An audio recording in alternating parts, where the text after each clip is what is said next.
Welcome to episode 99 of the Juicebox Podcast. Today's episode is sponsored by the only insulin pump that doesn't have any tubing, OmniPod, and my favorite continuous glucose monitor, Dexcom. I want to thank both of our sponsors for making the podcast possible. Please remember that when you visit the links that I'll give you later in their ads, that it does support the podcast and helps us keep everything flowing smoothly.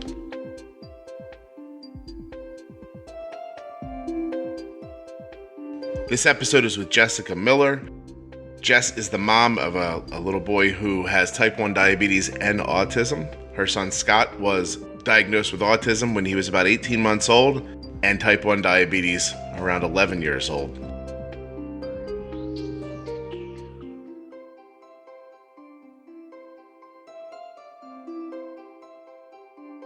Please remember that nothing you hear in the Juicebox Podcast, and I think I should have said on the Juicebox Podcast, please remember that nothing you hear on the Juicebox Podcast should be considered advice, medical or otherwise. Always consult a physician before making changes to your health plan.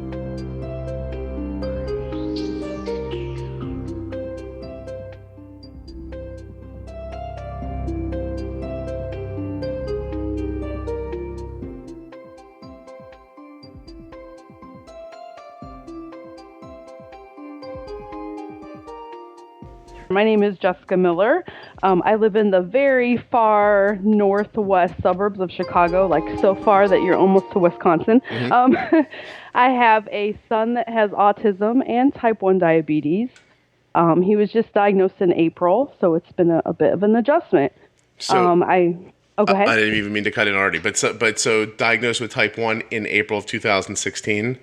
Yes, how so old not is he? So long ago. He is 11. And so how long, I mean, you've been aware of his autism, I imagine, most of his life?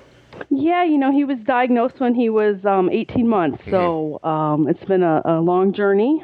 But, the type 1 diabetes was definitely a shock and a surprise. Yeah, I would imagine. Yeah.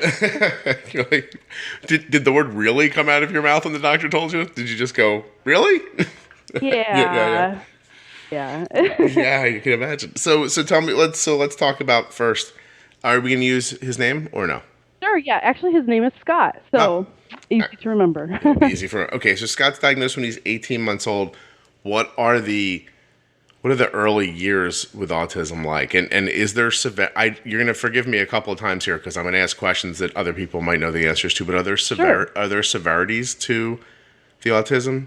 Yeah, so of course, autism is a spectrum disorder, and so you can have everything from completely non-functional to very high functioning. Mm-hmm. He was diagnosed at 18 months, and we kind of figured it out because he was kind of losing his developmental milestones.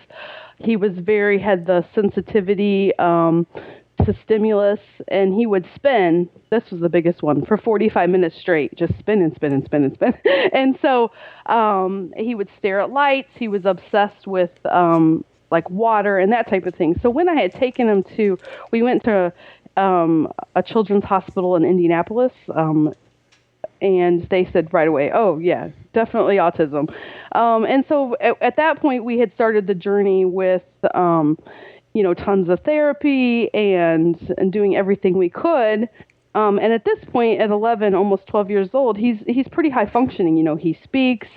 He's in a regular school, albeit in an autism classroom. And so, we had dealt with this for many years, kind of doing the ABA and all the things you hear about with autism. Mm-hmm. So when we got the type 1 diabetes, it was somewhat of a shock and a different journey that we had to travel. Well, let me ask you this. So, wow, that's a lot to absorb all of a sudden. But so because I know. so how do you figure it out? Like I mean, obviously the spinning for 45 minutes seems out of character. But if it's an 18-month-old kid, I might think, wow, I could probably do a load of laundry while that kid's spinning in a circle. And but what makes you think that's, is it just started things piling up where you're like, wow, this all doesn't make sense? Or did you have any indications? Like, did you know about autism prior? Well, funny enough, my mother-in-law had worked for Easter Seals, and so it was something kind of on the fringes of my mind. Plus, I have a couple family members who are on the spectrum, but it wasn't something that I expected of my own child. But it was just his developmental milestones. He That's had what lost. stood out. Yeah. Okay. Lost a lot. All right. So you're moving along, and so you're making what you consider to be good. You're pretty proud of your progress and his progress, and Scott's doing great, and he's 11 years old, and you're going the way you want to go. Now, Yeah. did he spin in a circle again at 11, or how did you figure out the diabetes? What indicator got you there? So the diabetes, and actually I kick myself, as probably most moms do, because they don't catch it, you know? You should. And at the time, we had just moved like a month previous to a different suburb. And so I had been so preoccupied with moving and packing and getting the movers ready and finding a new house. And the signs were there, but I just didn't see them and I didn't acknowledge them. And my son had actually stayed a weekend at my mother-in-law's house, again, bless her. And my father-in-law has type 2 diabetes. And so when he came back, they told my husband, hey, you know, that we think there's something going on with him. He seems to be using the bathroom a lot and all those signs. Right. And my husband, bless him, he forgot to tell me. And so like on a Monday morning at like 10 o'clock, he was at work and he sent me a text message and he said, hey, you know, I think this is something we need to be concerned about. My parents brought this up. And I was like, oh no. And it hit me, you know, all the things that I had seen, the thirst and all that. And I was like, oh, that makes perfect sense. Yeah, it's like that moment in a bad movie where all the things that happen throughout the movie get shown to you in one brief blast, and you're like, oh yeah, it all added up right there, didn't it? And I had sent him to school that morning, and I thought, oh well, what do I do now? You know, and so I called my doctor and I said, you know, he has all these symptoms, and I really think he has type 1 diabetes. And the appointment person at the doctor's office said, oh well, we can't get him in for like a week because we're booked. And I thought, oh, what do I do now? You know, and that's all they said. Oh, we can't get him in. We can schedule him for like next Friday. And I was like, okay, well, I guess I should make that appointment. And then I got off the phone and I was like, you know, type 1 diabetes could be really serious. And I didn't know anything about it. Yeah, sure. Yeah, how would you know? So I thought, well, maybe I should pick him up from school and just, you know, go to the emergency room.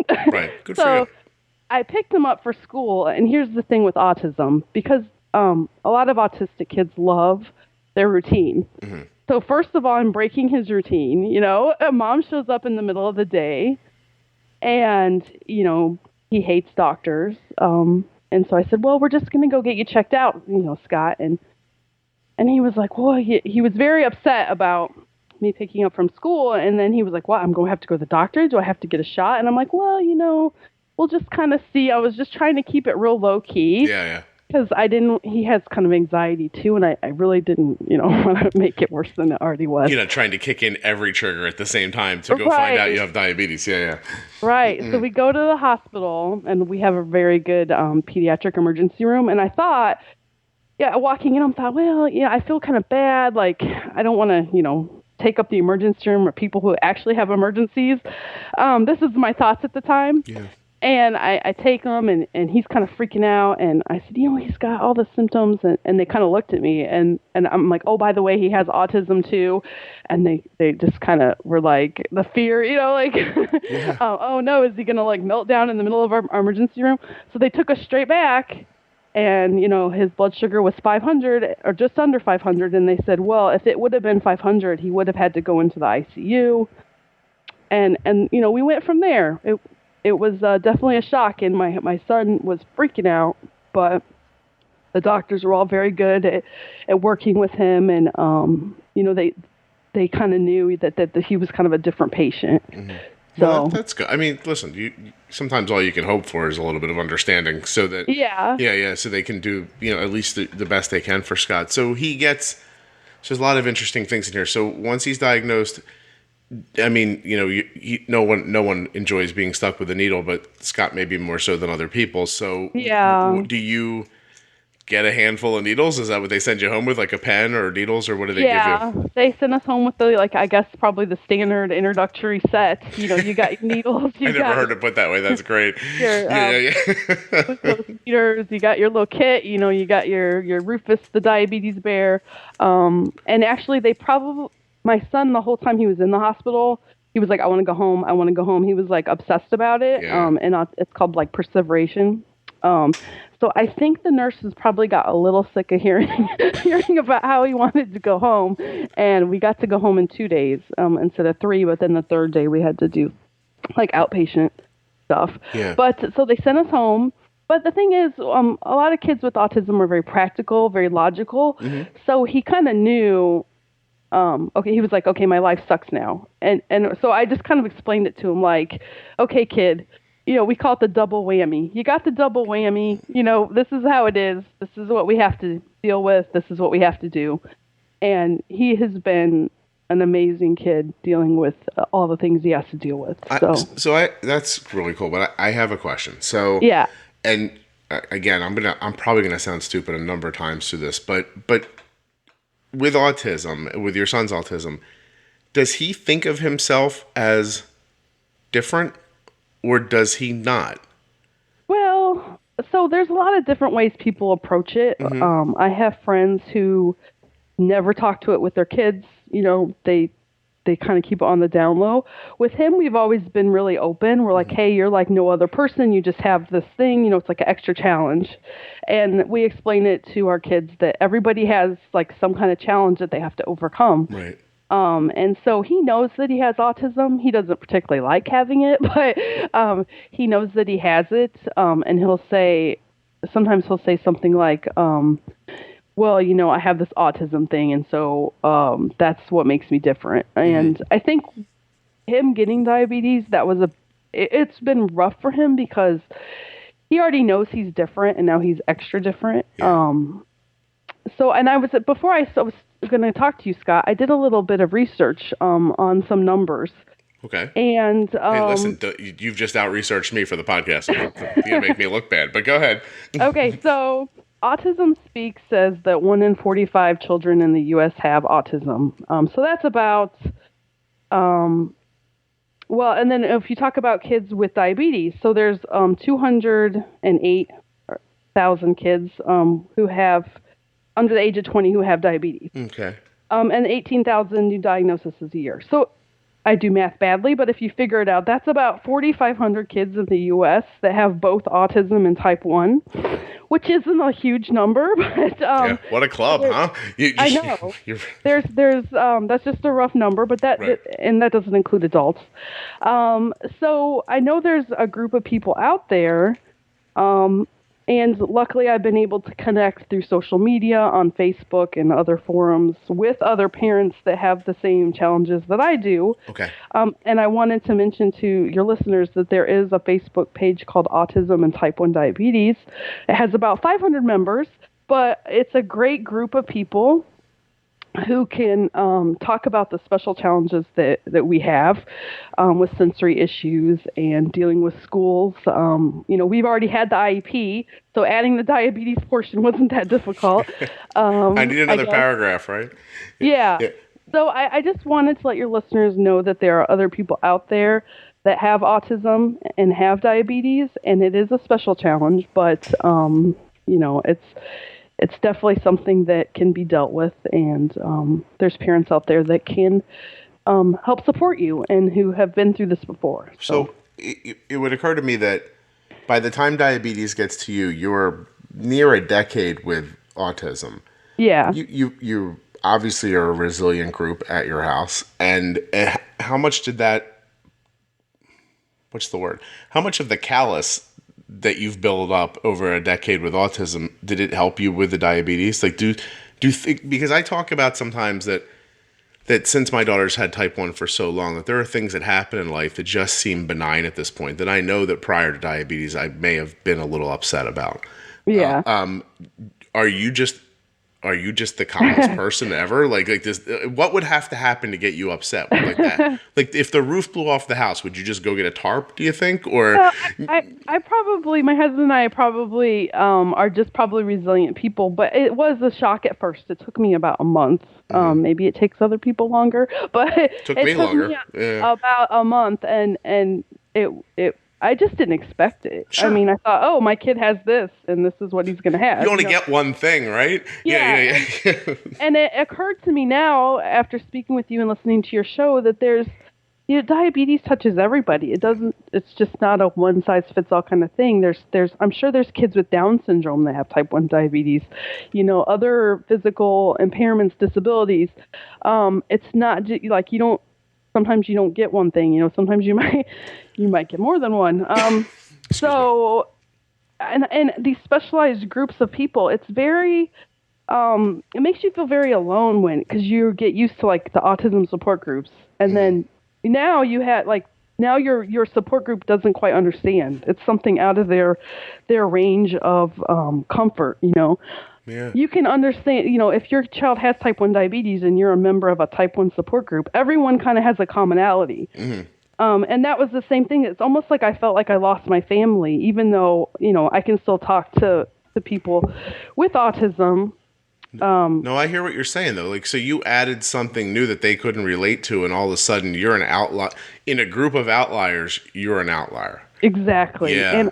And I think that's, luckily that, someone sent me a link to this Facebook group, and I was just like, it was so awesome to talk to people who kind of understood both and to be a support for each other.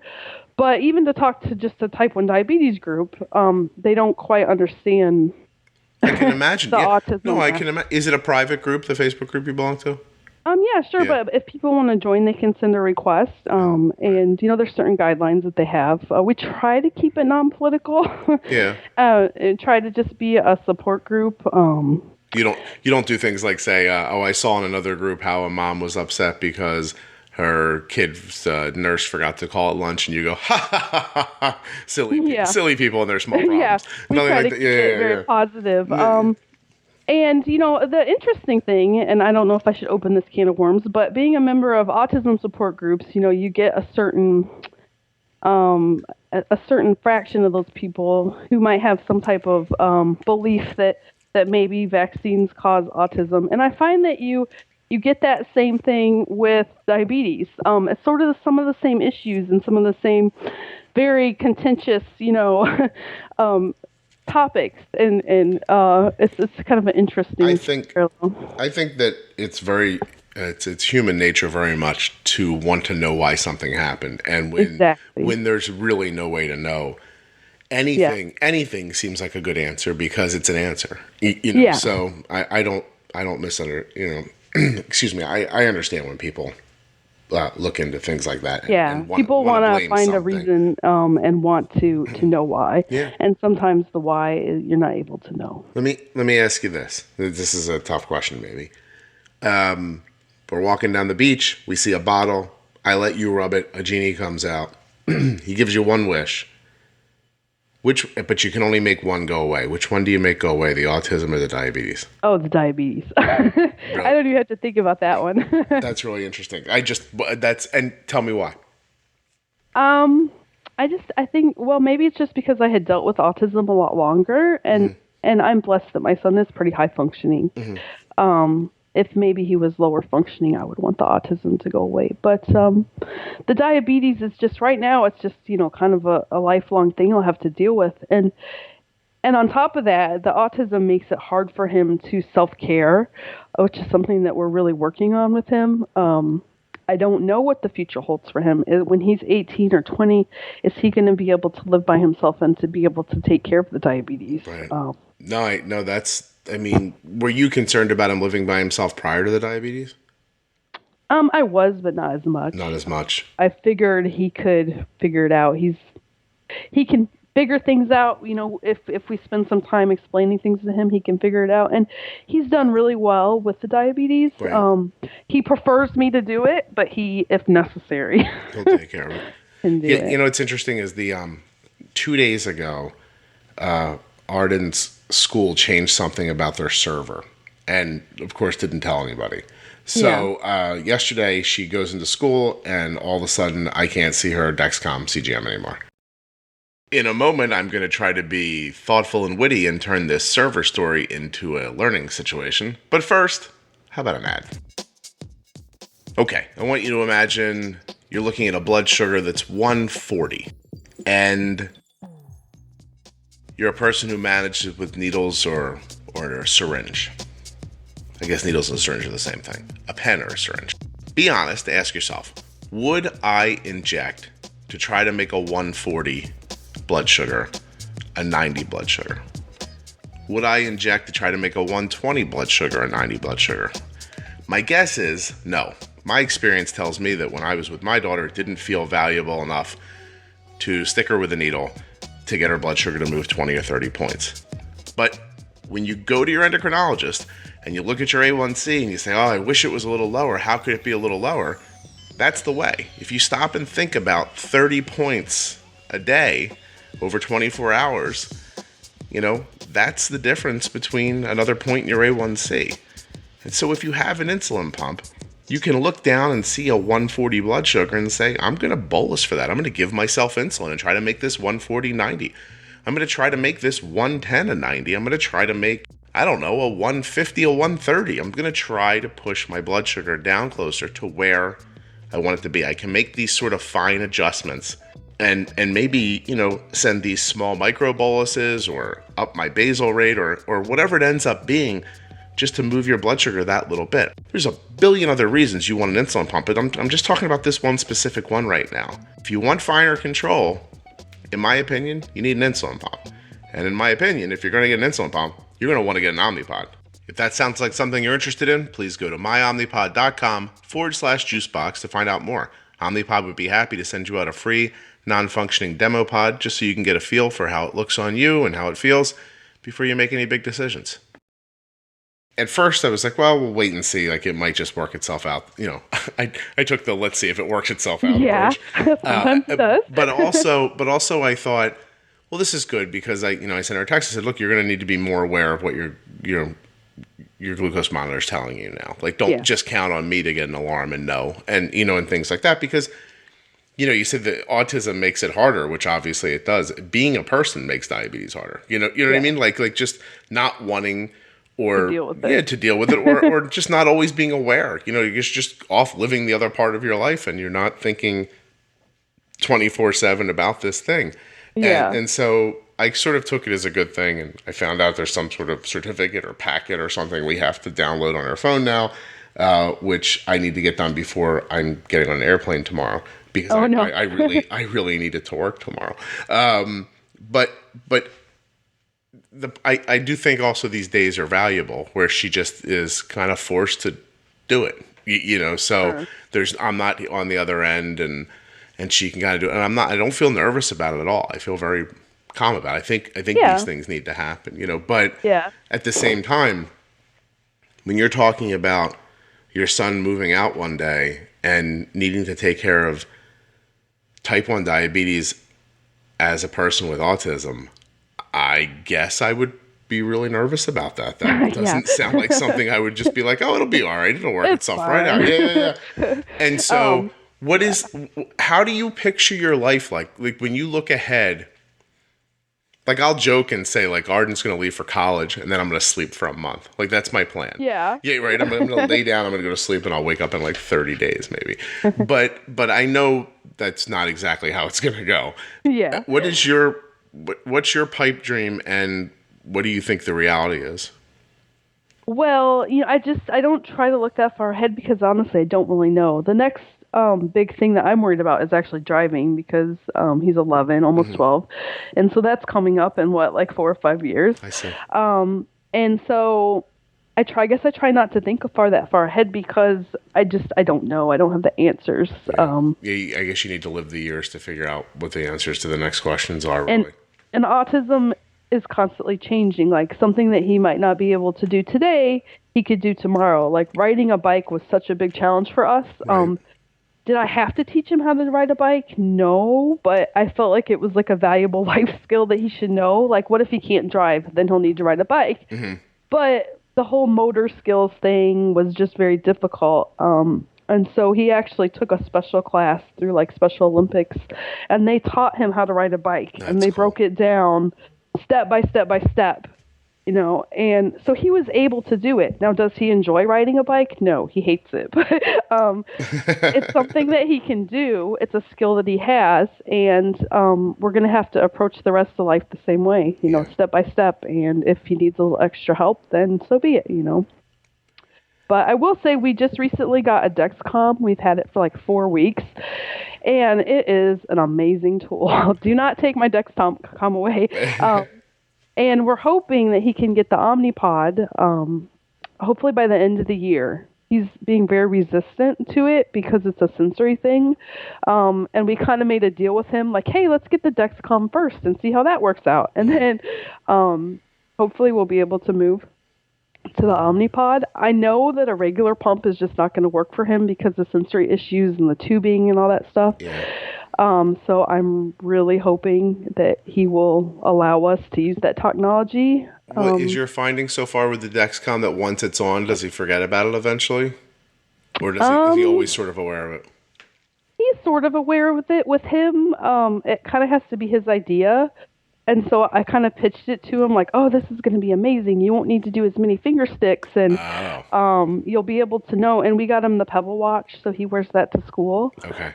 So he can kind of keep an eye on it, but then he kind of gets anxious about it. Like if he sees that he's going up high or he's going down low, he's like, I'm going high. And it's like, okay, it's okay. You just ate like an hour ago, you know? Yeah, so then so it almost does give him anxiety to be able to see it.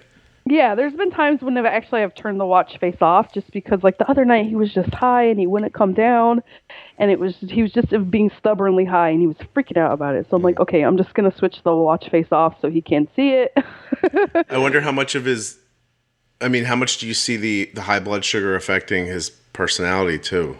Well, you know, that's interesting, and I don't know the answer to that because I kind of think he might have had diabetes for quite some time, and I just didn't know about it.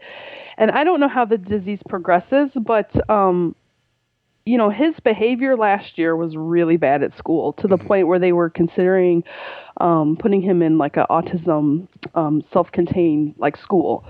And then once he was diagnosed, and I don't know how much of this is just maturity or growing up, but he's been almost, he hasn't had any behaviors at all at school. And so definitely when he gets the high blood sugar, he gets kind of like crazy and squirrely. And but you know, he's been pretty much doing really well with it, and he's been so much better.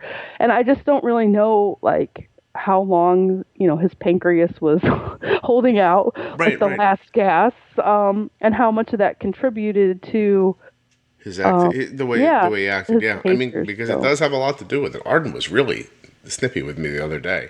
Yeah. And I was like, your blood sugar's low? And she, she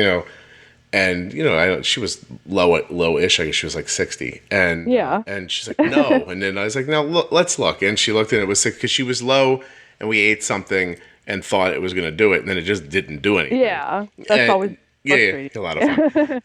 but just, her personality immediately turned. And I was like, hey, it's cool. Like but let's get your blood sugar up a little bit. And but she was not pleasant. And then when they're high, that really, I don't know if people have all the time have a real feeling for what it's like, but the more sugar that's in your blood, the thicker your blood is, and the viscosity, it makes you feel crappy all over your body, and you're cloudy and it's hard to think. And then on top of that, you have autism and he might feel, who knows how he feels. He never volunteers things. So, like, he never told me anything that was going on. Because though he talks and he can have a conversation with you, he just doesn't volunteer things. Like, like, I feel bad today or my throat hurts. He doesn't.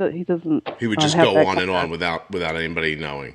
Yeah, he could be sick and he would never tell me. And so, who knows how long he had diabetes, or it was developing, or, he might have had sort of a working pancreas. But definitely the behavior is a big factor with diabetes. And And that's what I want people with any kind of special need, especially if it affects your communication, to understand is to look out for the signs of diabetes, because it could have honestly been very bad. It could have gone a very bad way. Sure. What I want people to know is diabetes could affect anybody. Absolutely. Well, it doesn't have any favorites. I'm about to say some crazy funny stuff about getting divorced, but before that, let's talk about Dexcom. The Dexcom G5 mobile continuous glucose monitoring system is the first FDA-approved device to let you make treatment decisions without pricking your finger. No pricking. Just think about what that means. Sure, less finger sticks, but that's just the beginning. The future, my friends, is now. To begin managing your type 1 diabetes with the same great technology that has helped us to keep Arden's A1C between 5.8 and 6.2 for over 3 years, visit www.dexcom.com/juicebox or click on the link in your show notes. Oh, you know what? Hey, I nearly forgot. I have to read a disclaimer here. Fingers... Excuse me. This is it. You're going to hear... Hold on. You almost heard a man die on a podcast. Finger sticks are still required for calibration, or if your systems. One more time. Finger sticks are still required for calibration, or if your symptoms or expectations do not match readings, or when taking medications containing acetaminophen. Okay, I don't know if you made it through all that, but I hope you did. I hope you go to dexcom.com/juicebox to find out more. It supports us. It supports the podcast. It keeps the podcast coming. And more importantly, it helps you to live way, way, way, way better with type 1 diabetes. That is my opinion. That's not part of the ad. All right, let's get back to it. I'm going to say some funny stuff.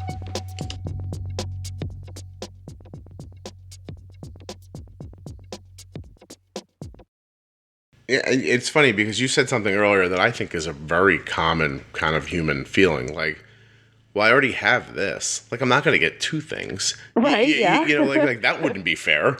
You know, like, and it does. I mean, my mind works that way. Like, I really, here's one for you.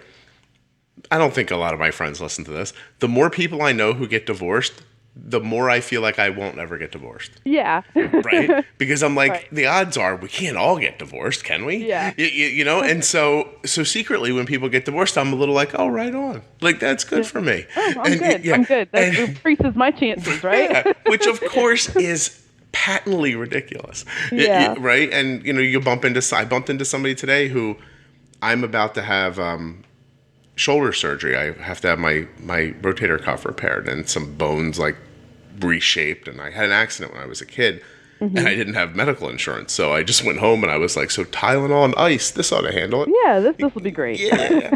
And so years and years later, of course it's not, and I ended up telling somebody that this morning, and that person said to me, oh, I just had to have that, I just found out I need that surgery too, but when I got the MRI they found out I had lymphoma. Oh, and I was like, holy God, like, that's nuts. You know? But then I realized, like, the conversations that people have are so important. Like, the one you're having now is going to help somebody else, and the one I'm having. And when I spoke to him, he told me something. What he found out was the only reason his doctor found his lymphoma is because he had worked with a patient who also needed a shoulder surgery who ended up having lymphoma. And so since the doctor had seen it once before, he paid more attention to a couple of things the next time. It's how all these things, how everybody gets better and how everybody learns, and how you find people who are struggling with things similar to you that you would have no other way to find these people, Yeah. And, I have friends, I know a lot of people within the special needs community. I have friends where their son had a heart transplant at 1 month old.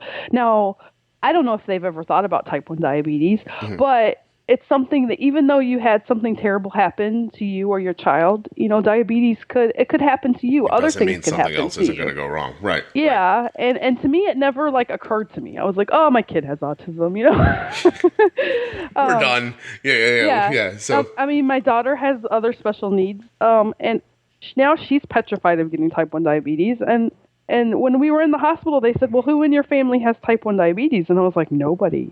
I don't know where this came from. What about other like endocrine issues? Do you see any of that in your family? People have like celiac or thyroid conditions or anything like that?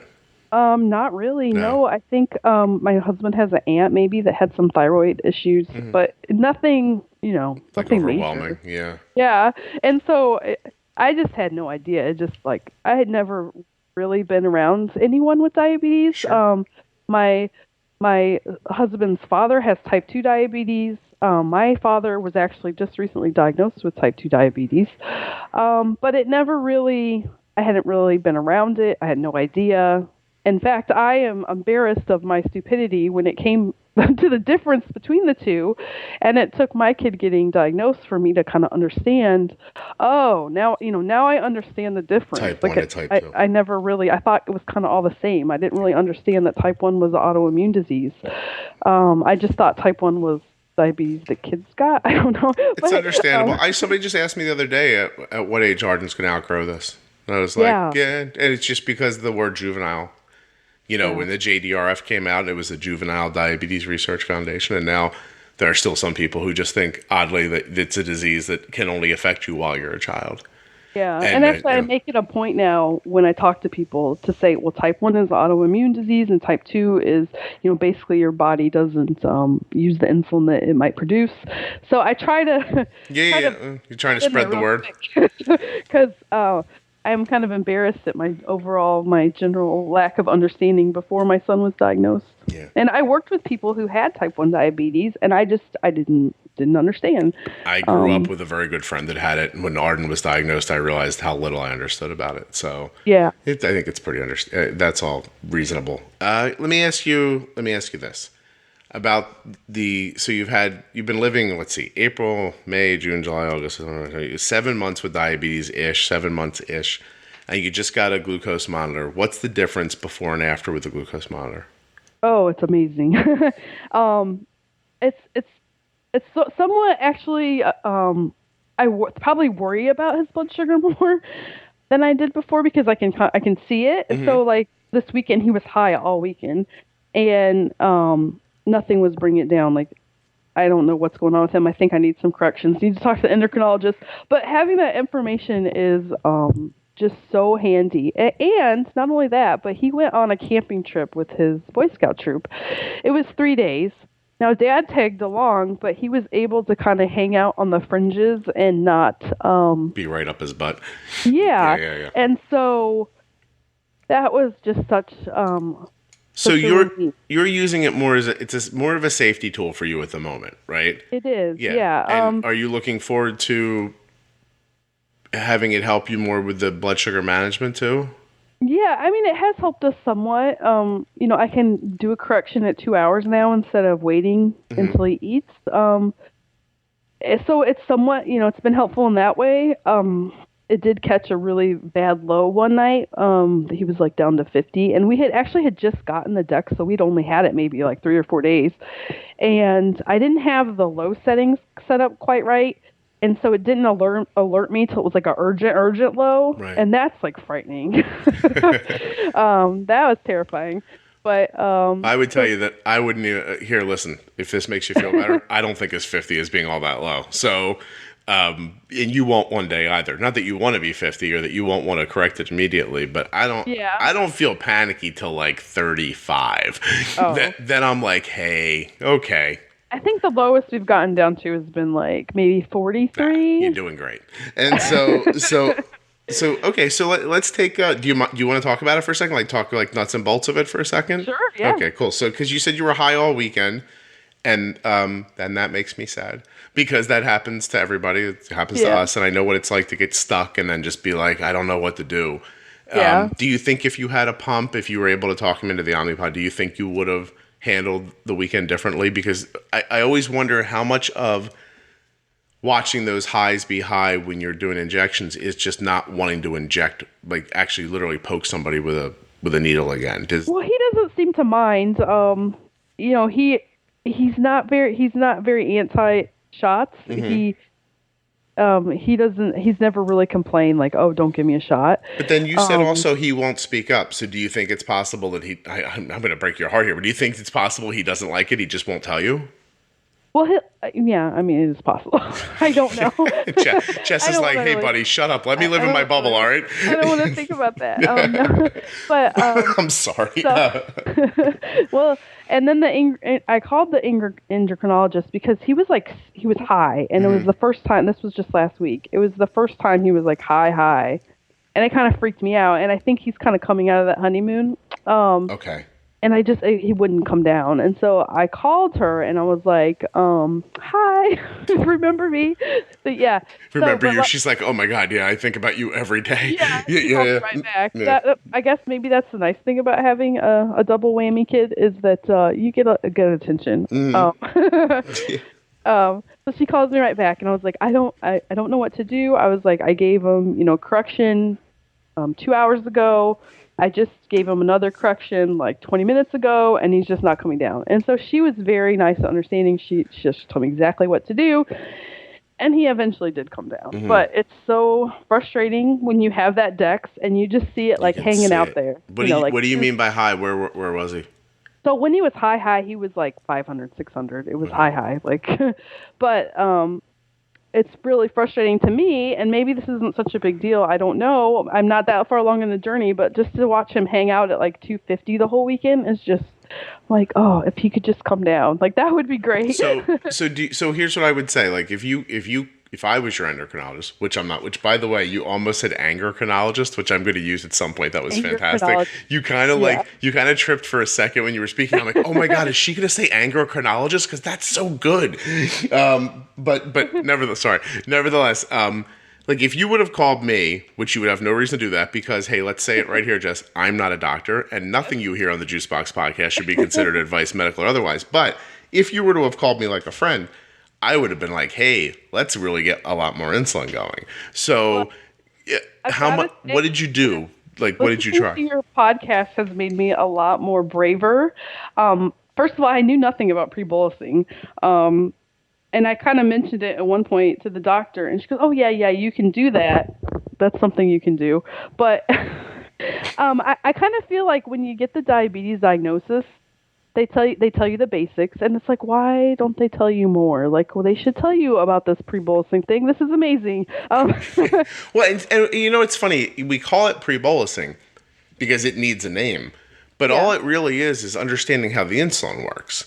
Right? It's not like magic. Like if you give the insulin sooner, everything works out better because that's a thing.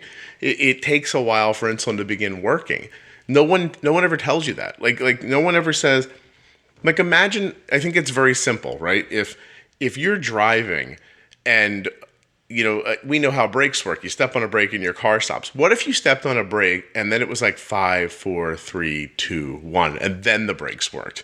Yeah. And no one told you that when you drove away the first time. They just said, hey, you step on that one to stop. You know what I mean? Like, it's really the same. It's really the same thing. Like we have to explain to me that the brakes don't work. It's not instantaneous. Yeah. But no one does that because... I mean, at this point, God only knows why. Like, why would no one tell you that? Like, Yeah. I think the biggest challenge for us for that to use that technique is just getting him to wait 15 minutes because he's like, I want to eat right now. He's almost a teenage boy. So as soon as you make the injection, he feels like that's eating time. Well, and the other issue that we have, and I don't know if this is unique to people with autism or children with autism, he is a selective eater. So there's only like 10 things he eats in the world, which kind of complicates diabetes care. The whole like, let's eat low carb, that's not going to work for us because all he eats is carbs. So when you only eat 10 things in the world, it makes it a little difficult. Pre-bolusing works really well because he eats a lot of high carb things. Yeah. So I'm listening to your podcast. You said, be brave. You were talking about Arden and how you were, getting in there with the insulin and with the Dex, you're really able to have that information in front of you to use. And so that has made me a little bit more, I guess, trigger happy with the insulin. Well, listen, here's what I think. Very, very kind of simplistically. If no matter what he ate, right? If you gave him insulin and he ate a meal and you thought you gave enough insulin to keep him, where you wanted him, which was what's your target? What are you shooting for? Oh, his target is 150. Okay, so you're shooting for 150 and you end up at 500. Yeah. Then in my head, maybe you didn't have enough insulin by maybe 2/3. Yeah. And so, you stop and think about how much insulin did it take to eventually correct and bring him back, and you didn't actually bring him back. It sounds like he came back to 250. That insulin, probably the next time you have that meal, should all be mealtime insulin. Yeah. Right. I've been taking notes and that type of thing. And it's hard because, like, for instance, he was trying to eat chicken fries the other day. I don't know if the published, it was a major manufacturer of chicken fries, if the published carbs were just not right. But whatever's in those chicken fries, like, makes them shoot up super high. Yeah. And I'm like, what? I don't understand. It's just chicken and a little breading. I mean, who knows what they put in them? It's some kind of, maybe they add sugar to the chicken fries. Who knows? But so we finally finished that bag, and I'm thinking, I'm not buying those again because. Right. And then he's like, I want that. And, when he only eats chicken nuggets, chicken fries, chicken, whatever, Just let me tell you about the worst year of my life. When I told my children, I'm not buying you frozen chicken ever again. Yeah. I'm going to buy chicken and cut it up and bread it and bake it for you or fry it for you, whatever I'm going to end up doing with it. This is how it's always going to be. The first countless number of meals was just complaining the entire time. They just complained. I want to use the B word. They just complained and they complained and they complained and they wouldn't shut up. And I had to say to them, shut up, please. And so finally I kept saying, what you think chicken tastes like, it doesn't taste like. Yeah, it doesn't taste like that. This is chicken. And it's my fault. I'm sorry. It was really easy to give you frozen chicken nuggets when you were a kid, and I feel bad about it now, and we're not doing it ever again. Yeah. But eventually they gave up. And just they don't complain to me anymore. So, we did actually when my son was he's about 6. He did almost a year of feeding therapy, and it was little to moderate success. But after a year of going weekly to this feeding therapy, he will now sometimes occasionally try a new food. So. Well, listen, then maybe my son has autism too, because I can't get him to eat anything different either. Quite literally, he'll try something and he'll go, all right, if you force him to try it, he tries. He goes, yeah, it was fine. Eat it again. No, I'm not going to. He's 16, and as far as I can tell, functions normally, and he just won't, and he doesn't try anything. Well, it was really bad, to the point where we were having World War III every night. We did you have to eat it. You can't leave the table till you eat it. This is what's for dinner. And the kid will just starve. Yeah. He is not having it. And so I like the thought of him looking at you going, this is where I die then, right here at this table. I'm going to die here. So when we did the feeding therapy, because we needed help, it was just ugly. They said, don't make it World War III. Let him pick out what he's going to eat and try to encourage him to eat new things. Offer it, and if he doesn't want to eat it, fine. Yeah. So by using kind of the techniques that they taught us, he'll eat strawberries now, that's great. He'll eat a banana now, which he would never have touched before. Good for you. He will lick an orange. So there you go. Vitamin C. He'll lick an orange. I wish I could just call the episode He'll Lick an Orange, but it's not descriptive enough to explain to people what we're talking about. Or maybe it is. I don't know. So we just try to work with what we have, and if it's wheat bread, okay, great. Wheat bread. He'll eat peanut butter, so that's good, I guess. Good for. Listen, I mean, I can't imagine. I'm trying to be lighthearted, but I can't imagine what it's like, and it sounds like you're doing a great job. I would say this about you have the glucose monitor now, and I probably say it too much, but I would take those 500s or 250s. I would just take them as examples of I did this and then this happened. Yeah. So next time I should do this, maybe more or maybe sooner or whatever it ends up being or less or whatever the situation is. But try not to feel like, I know it's hard, but try not to feel like it's a failure. I think it's just good data for next time. And eventually if you heed it enough, then those things kind of don't happen anymore. I mean, there's still, please don't get me wrong, there's still once in a while where, it happened to me the other day. I was just like, what happened? Yeah. I didn't understand what happened. And I'll tell you what happened. What's going on here? Oh my God. So Arden comes home from school and she's always a little lower at the end of the school day. And, she comes home, she's like, I'm going to have a snack. And I was like, okay. And she looked around and she's like, I'm going to have these like we had like baked Lays. And she's like, I'm going to have some of these baked Lays. And I was like, okay. And even though she was like 70, I said, go ahead and bolus for, I think it was 15 carbs for a serving. And I said, go ahead and bolus for 10 of the 15 carbs.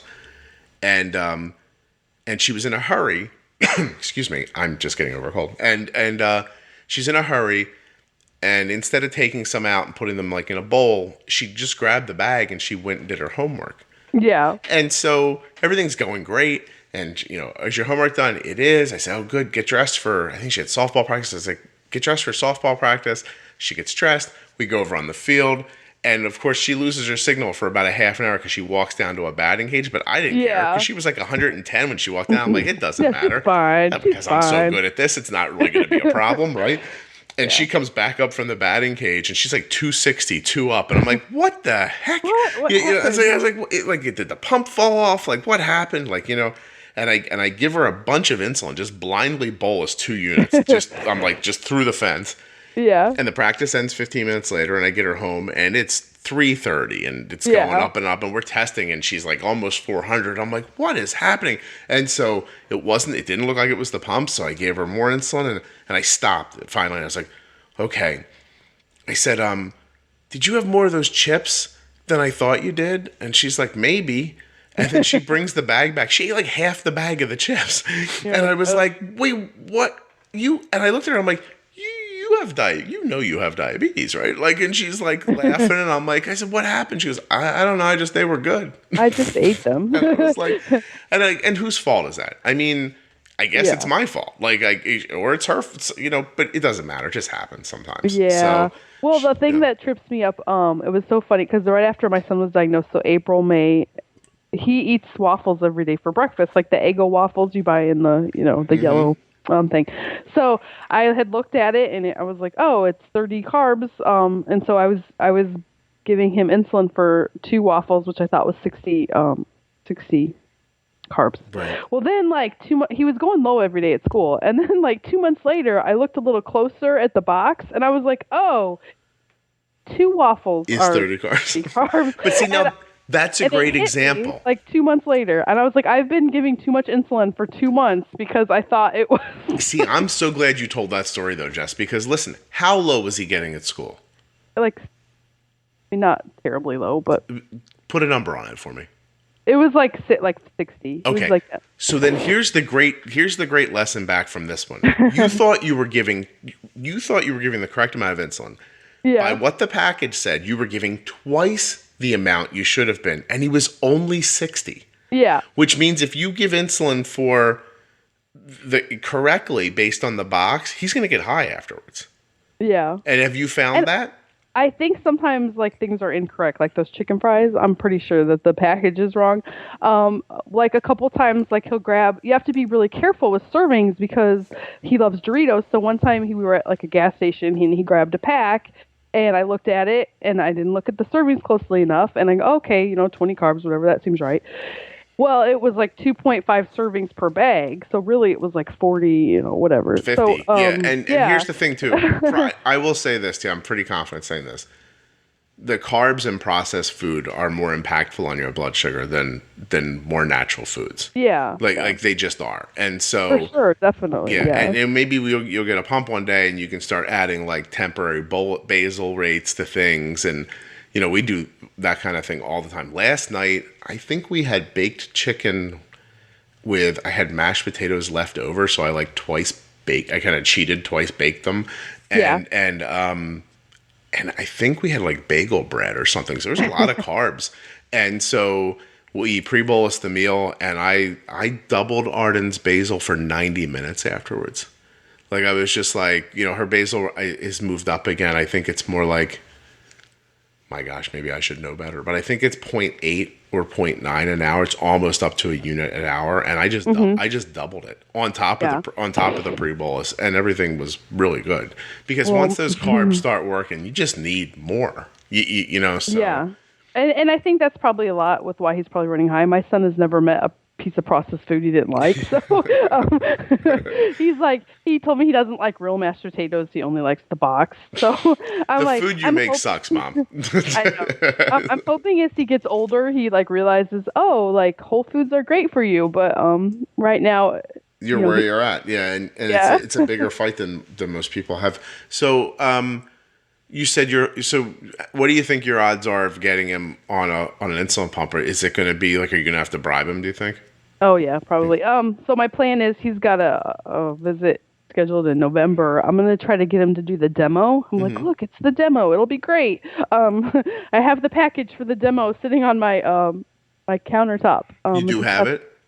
I don't have the actual unit yet, but I have all the information on how to get it. And so we actually showed it to him the last time he was there, and he just looked at it and he just pushed it with his finger, like, no, I'm not ready for that yet. So I was like, okay, well, next time we're gonna try it out, okay? And what if you stuck the demo on your arm? Do you think it being there would entice him to wonder?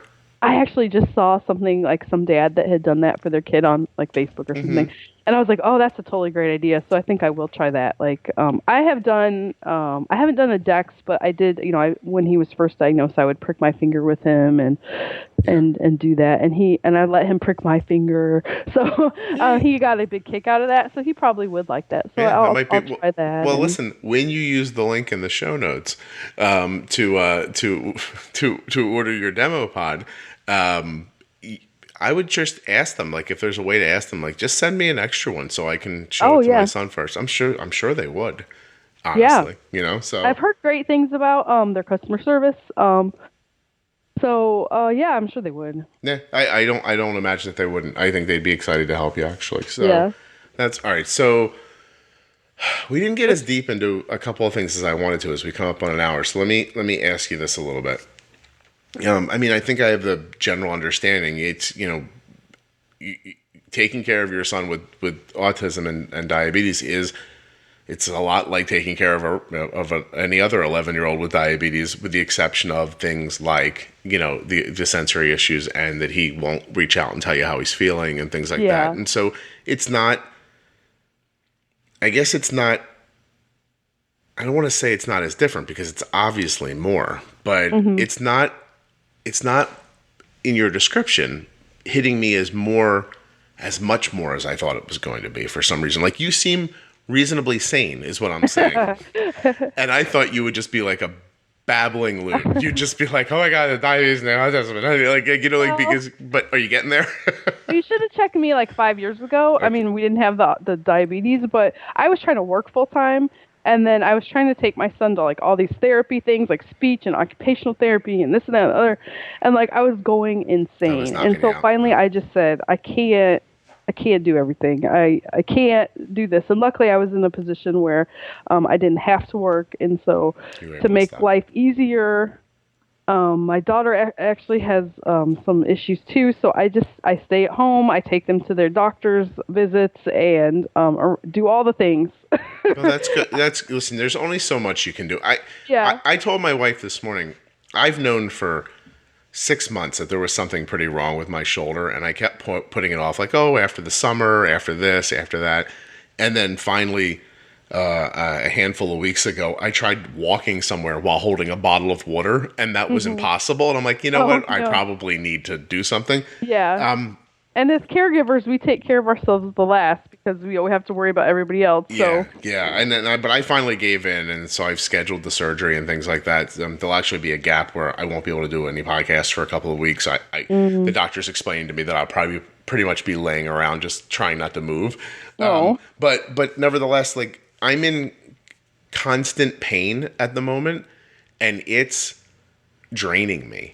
Yeah. You know what I mean? On top of everything else. And what I'm noticing is I'm sleeping through the Dexcom alarms at night now. Oh, okay.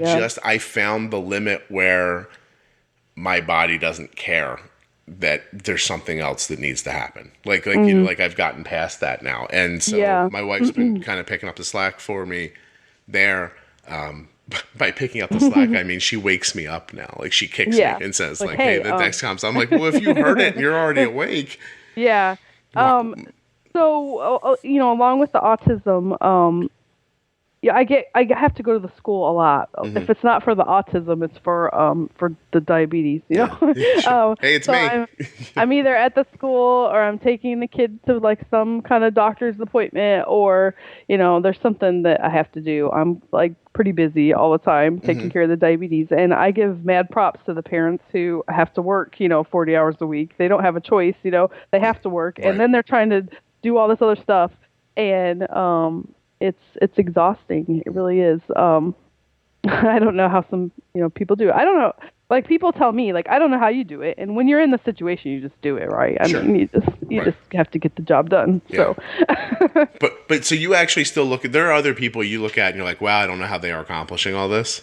Right. I will. When my son was younger, in our area, we had our school district had like a floor time kind of thing where they did autism therapy. It was preschool level, and it was an amazing program. But you had to go in like 3 times a week. And there was this mom who had twins that had autism. Jesus. And they were very severe. And I would always just be like, oh, thank God I don't have twins with autism. But and probably at the time I would have thought, well, thank God he doesn't have anything else wrong with him. And they always say, oh, well, you might have diabetes, but thank God it's not worse, like, cancer or something like that. But, it's a challenge. And so the message here is, when Jess feels bad for you, you're screwed. Is that right? I have a lot of empathy and understanding for people of that have all sorts of challenges, because you feel like you can empathize in some way, even though if your kid doesn't have cancer or some other life-afflicting horrible disease, you still feel like, oh, they're kindred, because you understand. You're like, I've been there in the hospital, or I've been going to the therapy. It's amazing how many friends I've made sitting in therapy waiting rooms, waiting for my kid to come out of occupational therapy. Yeah, sure. I've made lots of friends.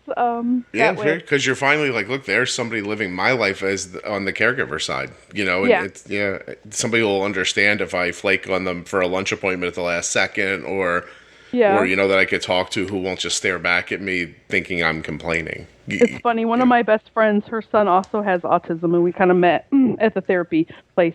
And our sons do not get along. And sometimes you'll see that with autism, kind of like what one how he presents kind of irritates the other one, or tricks them in some way.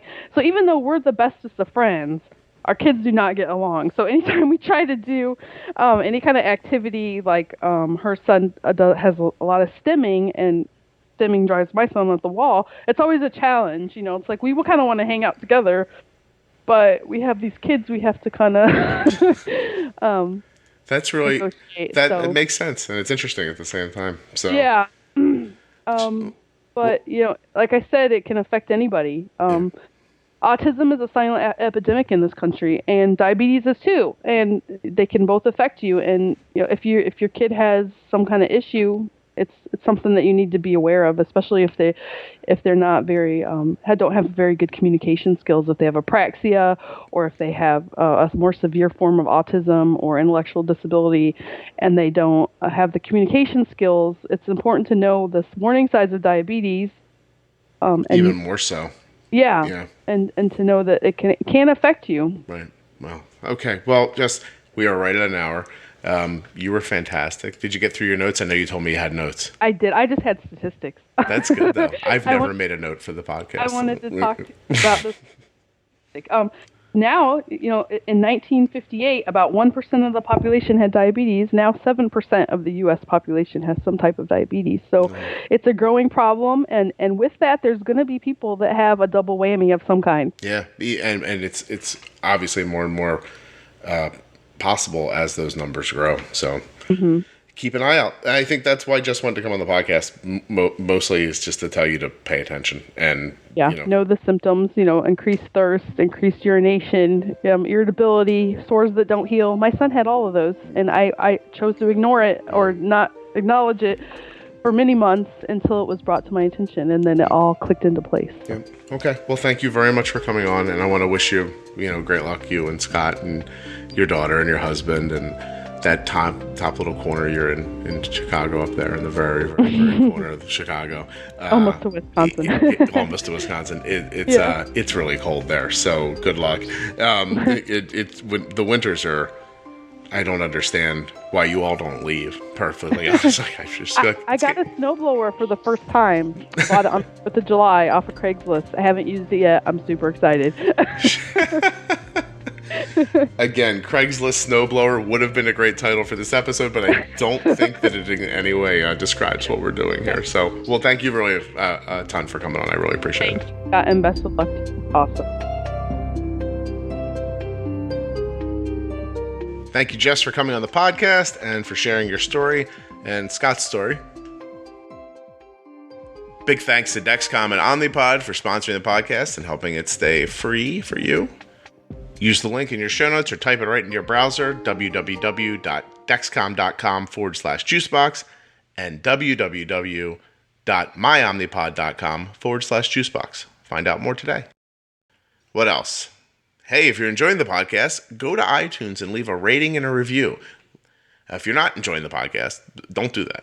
I mean, if you're not enjoying the podcast, how did you make it an hour into this episode? Okay, what am I going to leave you with? This.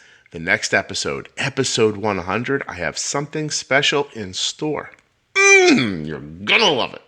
Or you won't like it. I don't know. How am I going to know what you want? All right, listen. I'm going to leave you with this. This is Jess and I trying to hear each other at the beginning of the podcast. It was edited out, but it's just funny. She just keeps saying hello. Hello. Test. Hello. Testing. Hello. Hello.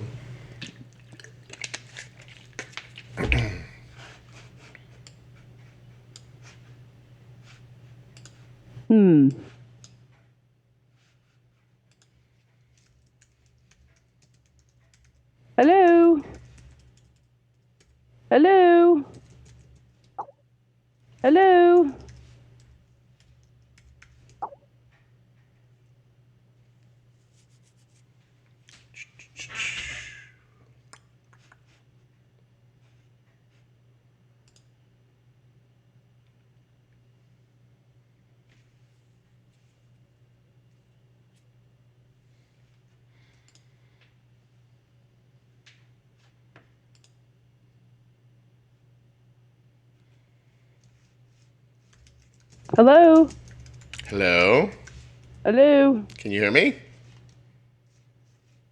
Hello.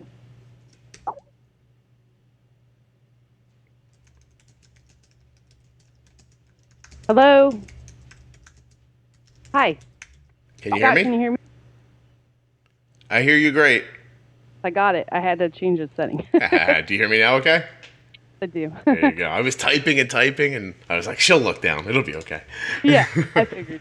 I have a funky setup, so. No, it's all good. Plus, we have a great 2 minutes of you yelling hello into the recorder, so that's fantastic. Sorry. No. I think I might end the podcast with it. You just yelling hello.